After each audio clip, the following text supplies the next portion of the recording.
to worship was written by Rebecca Savage. Welcome, beloveds, welcome. We come to spiritual community this morning with many hopes in our hearts. The hope for inspiration, the hope for comfort, the hope for renewal. In this time and space, may inspiration water our thirsty souls. In this time and space, may comfort blossom in the gardens of our hearts and bring us sweet relief. In this time and space, may renewal course through us as electric as a surge of energy, as serene as a nourishing meal, as contagious as joy, and bring us vitality and rejuvenation. May our time together honor all the hopes we hold within. May our time together bless us with the gifts of inspiration, comfort, and renewal. Let us worship together. I'm the Reverend Rachael Hayes, minister of this congregation. I use she, her pronouns, and I am glad to share this morning with all of you.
So today is a holiday called Bodhi Day.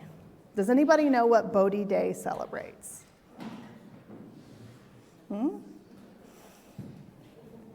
No? Okay. I know I talked with some people about this before the service this morning. The Buddha. It is the feast of the enlightenment of the Buddha. And the Buddha told a story that went something like this. One day, a man was walking and came to a large river.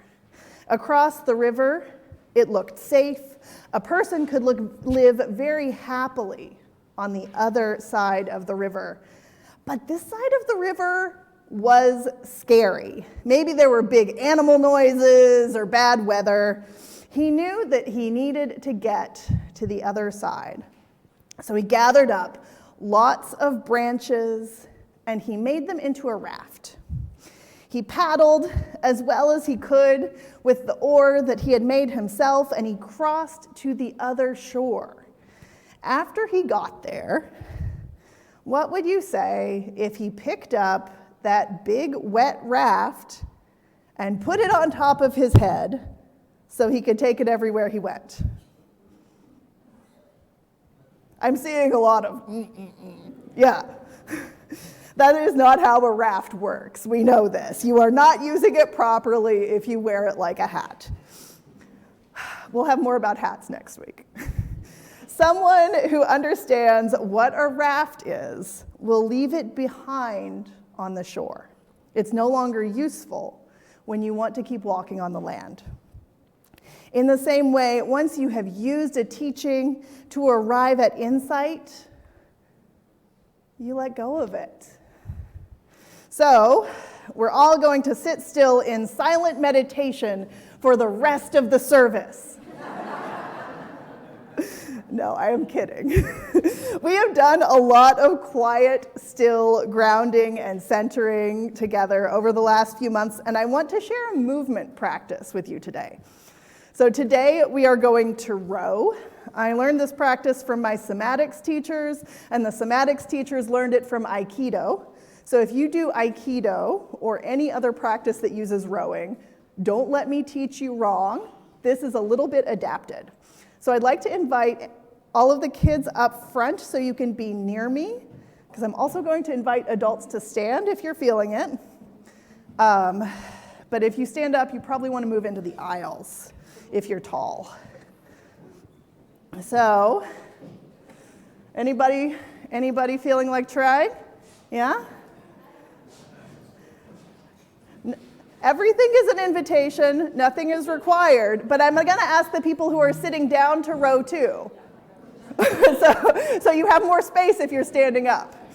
So I will invite anybody who is in this sort of front row to face into the congregation and come up here with me, because this is more powerful when we do it together. Yeah? You're looking a little doubtful. Okay, so take your feet about hip width apart. Then you're going to step one of them a little bit forward. Doesn't matter which. Okay? And the first step is you're going to move your center backward and forward. You're moving from your center. Yeah? Okay. And as you move forward, your arms are going to float up. As you move back, they're going to come back. Your hands are going to come back towards your hips. So you're forward, back, forward from the center, back, yeah?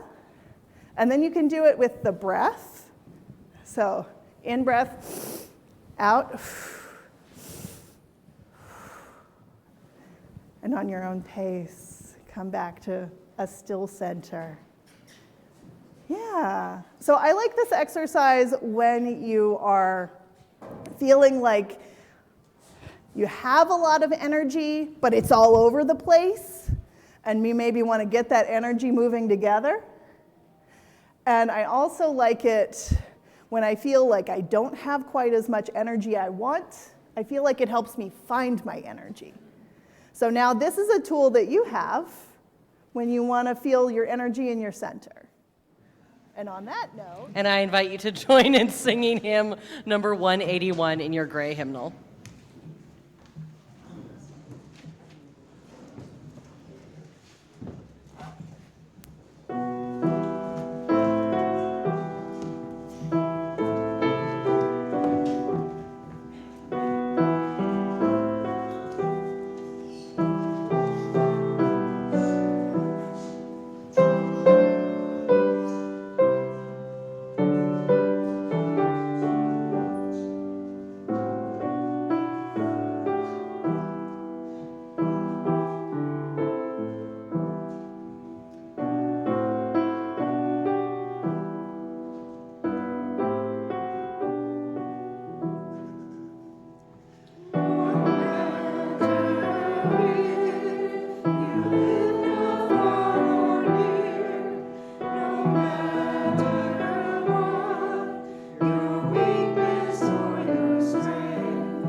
the insight that brings us to the other shore.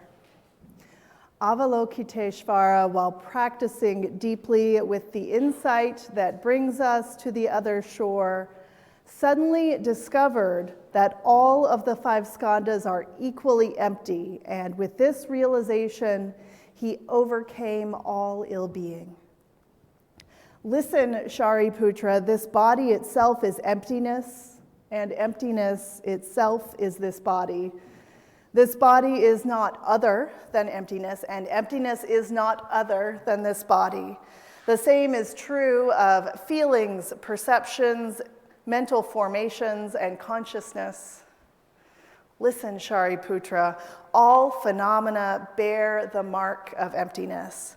Their true nature is the nature of no birth, no death, no being, no non-being, no defilement, no purity, no increasing, no decreasing. That is why in emptiness, body, feelings, perceptions, mental formations, and consciousness are not separate self-entities. The 18 realms of phenomena, which are the 6 sense organs, the 6 sense objects, and the 6 consciousnesses, are also not separate self-entities. The 12 links of interdependent arising and their extinction are also not separate self-entities. Ill-being, the causes of ill-being, the end of ill-being, the path, insight, and attainment are also not separate self-entities. Whoever can see this no longer needs anything to attain. Bodhisattvas who practice the insight that brings us to the other shore see no more obstacles in their mind.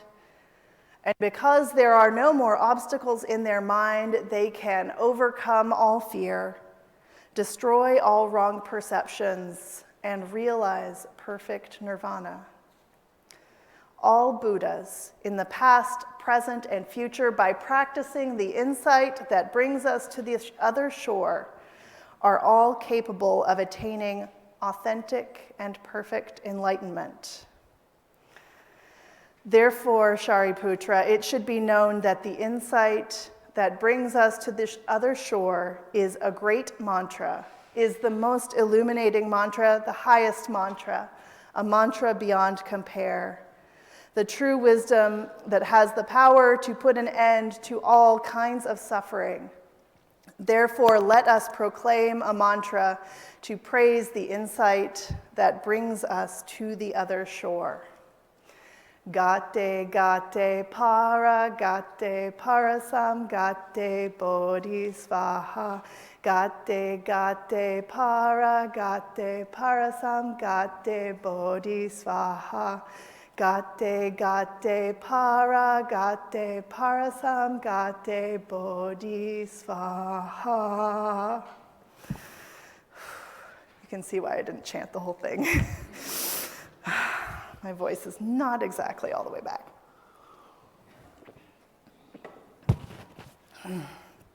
It might not surprise you to know that I was a dreamy mystic of a child.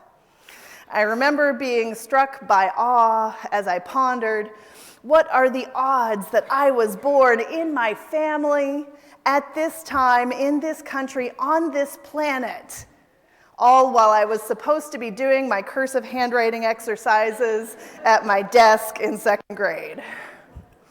I have always been a little suspicious of the idea of reality, when infinite variables could affect what is or seems to be. And then, in my 2nd semester of seminary, I took a class on Zen practice and thought. We gathered at 7 a.m. in the chapel 4 days a week, and the routine of bowing and sitting and walking meditations was a good, though sleepy, routine. Creeping into that chapel lit only by candlelight, the yawning empty space, feeling strange and formless around us. For those 14 weeks, we were a sangha of practice, thought, and struggle. About 35 of us held in a circle, coming back to each other in those early mornings. We read works by contemporary Buddhist thinkers like Thich Nhat Hanh, Charlotte Joko Beck, Zen Master Seung San, and Jack Kornfield. We watched our own thoughts cross our minds like clouds in the sky, and every week we chanted the Heart Sutra, though not the version I read to you. I still keep a copy on my office wall and chant it from time to time. This text has sunk into me through repetition. The sutra, known traditionally as the Heart Sutra in English and called Prajnaparamita Hridaya Sutra in Sanskrit, the heart of perfection, of wisdom, or as Thich Nhat Hanh calls it, the insight that brings us to the other shore. This text is beloved in East Asian Buddhism, and some scholarship points to it being of Chinese origin.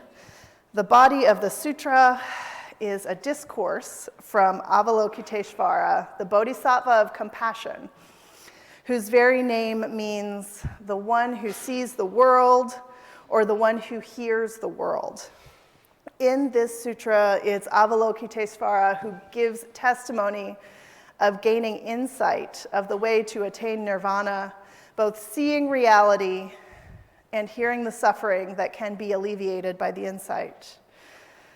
And Shariputra, well, Shariputra doesn't get it. Without getting into the various ways he's been represented over the centuries, Shariputra in this sutra is kind of a stand-in for someone who wants to be the best student and get it intellectually. You can see why a master's degree student might feel a certain kinship with Shariputra. Absolutely dedicated and devoted, but just not there yet. 10 years ago, Thich Nhat Hanh generated this new translation of the Heart Sutra, the version that I read to you. And his Plum Village community has multiple beautiful chant recordings online. And you can use your favorite search engine to find Plum Village Heart Sutra, or even download the Plum Village app, where you can hear some gorgeous harmony versions, as well as Thich Nhat Hanh chanting it in Vietnamese. This new translation leans more strongly into the idea that everything is connected. There is no suffering that is separate from the rest of reality. There is no object or phenomenon that is separate from the rest of reality. There is no fact or truth or material object that exists interdependently. No sensation, perception, action, or awareness that exists interdependently as its own thing. Shariputra is the one still stuck in duality, still obsessed with non-being and emptiness, over being and form. Avalokiteshvara perceives that being and non-being are equally true, that form and emptiness coexist. And I really like this illustration that Thich Nhat Hanh gives in his commentary of a balloon has form and is empty, right? So if you're trying to boggle that one out, hold that image of the balloon. The Heart Sutra reminds us that insight and compassion are interdependent. Nirvana is not a way to bypass or negate suffering. Avalokiteshvara, upon enlightenment, works for the enlightenment of all beings. Even my old friend Shariputra. Insight brings us closer to those who are suffering. And it also reminds us that suffering is not all there is. There is no space or time or person for whom enlightenment is not possible. The Heart Sutra also reminds us that enlightenment has more to do with letting things go than attaining anything at all. Like the raft in our story earlier, we let go of that which has ceased to serve its purpose. Which has served its purpose and ceased to serve its purpose. When we let go of pain in the past, we cease to suffer from it in the present moment. Easier said than done, but remember, I'm Shariputra here too. And the mantra, the great mantra, the very best, most effective mantra as per the sutra, Gate Gate Paragate Parasamgate Bodhisvaha, translates as gone, totally gone, gone to the other shore, the shore of wisdom. Buddhists from East Asian lineages will celebrate Bodhi Day today, if they celebrate it, and they're using a Gregorian calendar. Or in China, it's called Laba and will fall on January 7th this year. South Asian Buddhists will celebrate the enlightenment of Buddha on Vesak Day instead, which comes in May. Bodhi Day is a day for meditation and religious services. Those Chinese Laba celebrations also include a special porridge and kickstart the New Year season. It feels good to remember that this community of people trying to make it to the other shore is bigger than myself alone, bigger than you, me, and Shariputra. There are people all over the world seeking enlightenment. There are multiple local sanghas, including the Hopping Tree Sangha that meets in our own social hall. It is not about your enlightenment or mine or Shariputra. It's for all beings, all of us. We're going to the other shore together.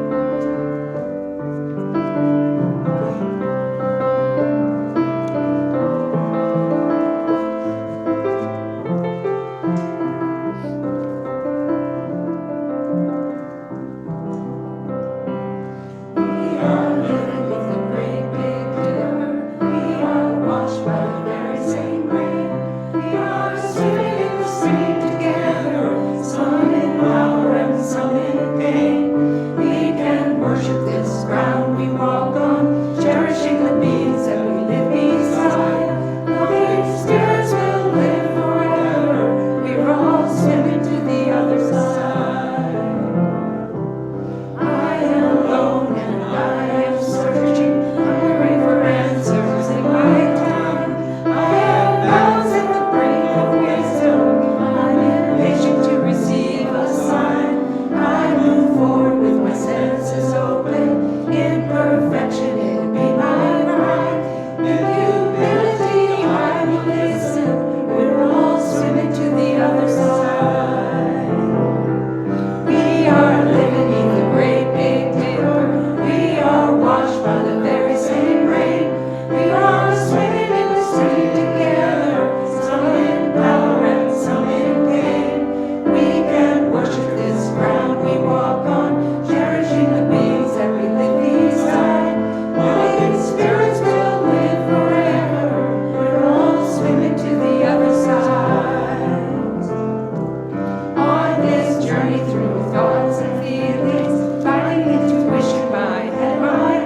swimming to the other side. Spirits will live forever. We're all swimming to the other side. Our prayer this morning was written by A.J. Van Tyne. Great mystery which surrounds and grounds us, small spark of life and possibility that lives within us even when all else is crumbling to dust. Be with us in our confusion, fear, and even despair. Lead us to navigate them as slowly as possible, resisting the impulse to soothe, to blame, to seek things that feel better than the hurt and the heaviness, but which ultimately leave us isolated or complacent or too suspicious of each other. Let us not flee from our grief, but allow our hearts to be broken open again and again, grieving for all that has already been lost and all that is threatened now. Spirit of life and love and regeneration, help us to feel the wisdom in our bodies. Even with so much going so wrong, our hearts beat with gratitude for blessings, for beauty and joy stubbornly breaking through, for the compassionate companionship of community which welcomes all that we bring with us in these times and doesn't ask us to be smaller than we really are. For solidarity and mutual aid, for the trees and the wind and the stars, their cosmic witness soothing our animal souls, reminding us of the deep impermanence and the deep interconnectedness of all things. Spirit of transformation, may our hearts break open and stretch out to join with the hearts of others who yearn for a freer world. Each heart a building block of a better society, each life lived for hope and resistance, a prayer for a nobler world. Amen, and blessed be.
This flame, but not the light of truth, the warmth of community, or the fire of commitment.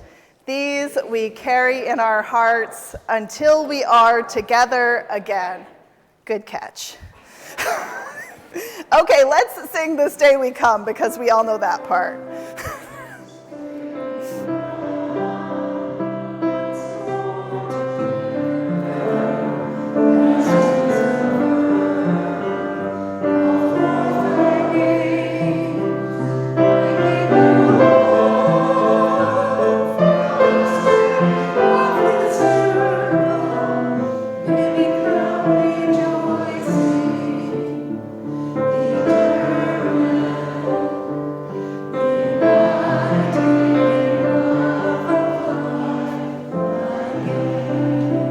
Okay, and that being said, I send you forth with these words from the Buddha. Be a lamp to yourself. Be your own confidence. Hold to the truth within yourself as to the only truth. Go in peace.